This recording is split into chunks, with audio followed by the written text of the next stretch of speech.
If you're an avid watcher of my content, and let's face it, you should be, you would know that I'm a fan of Kia's EV9 all-electric three-row crossover. Ever since they announced that vehicle, in fact even before then, we knew that Hyundai would have their own version of that vehicle. That's what you're looking at right here today. This is the all-new Hyundai Ioniq 9 EGMP-based all-electric parametric pixel adorned three-row crossover. Let's take a look and see what makes it similar to the EV9 and what makes it different. Starting at the front, I'd like to point out that the Ioniq 9 does come with a front trunk or a frunk. It's not super big, and it's not really that large in most of the Ioniq products, but it is big enough to put in an extra set of charging cables, maybe a set of snow chains or something like that. Not a lot of space, but it is there. We do appreciate that there is some storage up front.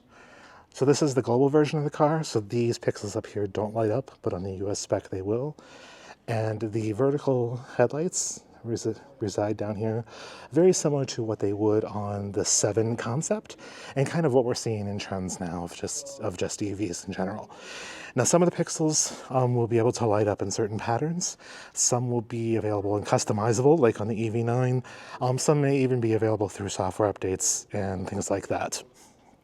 This is the global calligraphy model. So this is the set of calligraphy wheels, which are 21 inches. And they look nice. They're not super aero-friendly. There's some aero-ness to them, but I don't expect them to get as good of range as the standard 19-inch wheels. It should be said, though, that with the 3 kilowatt hour gross battery pack, they're targeting over 300 miles of range on each version.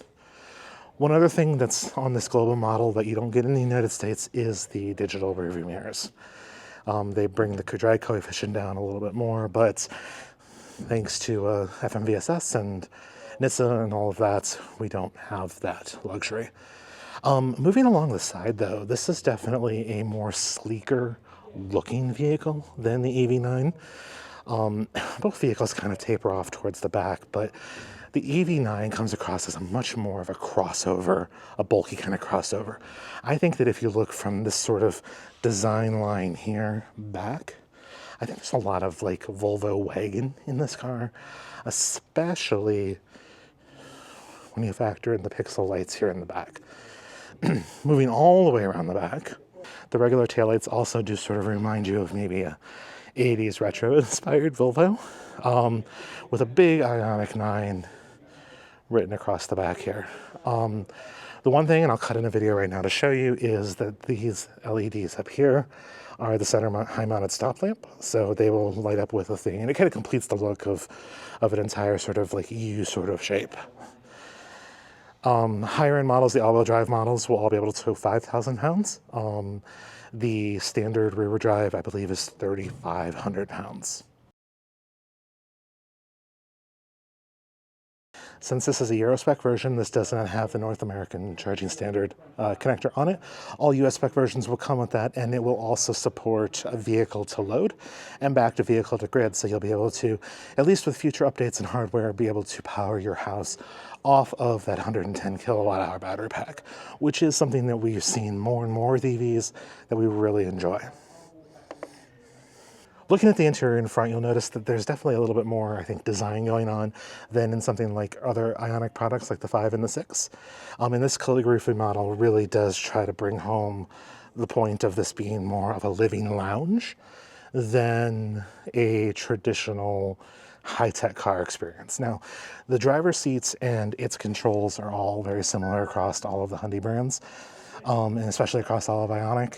With this new fancy curved screen, which I think looks pretty solid. I'll show you a little bit more here in a second. But I think the big takeaway in these interiors is they are really different than what you might be familiar with in other Ioniq products. Real materials, all upcycled stuff, all renewable, all stuff like that for sure. But definitely more of like an earthy tone, more of more of a spa kind of a feel than maybe the EV9 is. I like the EV9. You get second row heated and ventilated seats. Swivel seats are available. The global version will have it in some markets. We may end up with them in the United States, but I don't think that's going to be available at launch. I'm sure somebody will correct me in the comments if I am wrong. But very functional second row and a reasonably solid third row. I think that these particular cars aren't the best at third row. I think the EV9s, again, could be better. I think this could probably use a couple of extra inches of space if it were me, but young kids should be more than comfortable here in the back for most road trips.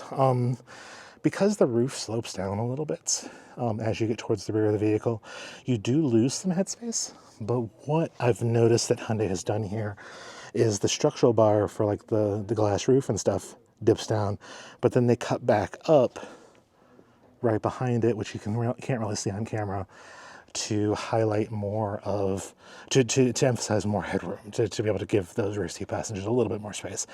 And there are rear vents back here, which is also very much appreciated.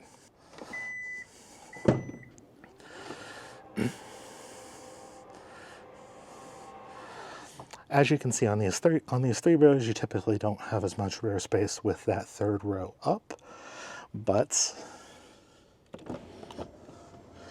there is a power-operated third row, which actually bent the headrests at just the right timing. That's a little concern there, to give you a really decent amount of storage space, of cargo capacity.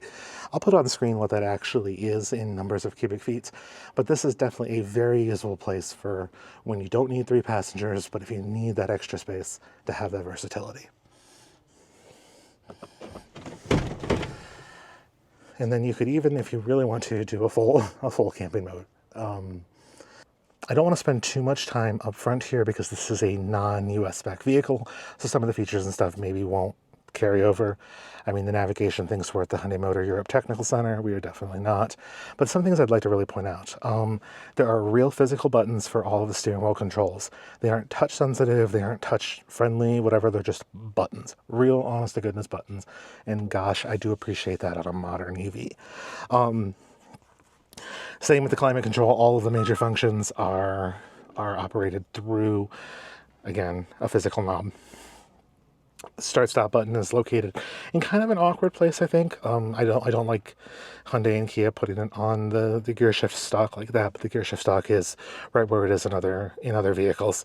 And then the center console, wireless charging pad on a rubbery kind of surface, lots of pixels. Overall, like, it looks like it's going to be a very nice place to be.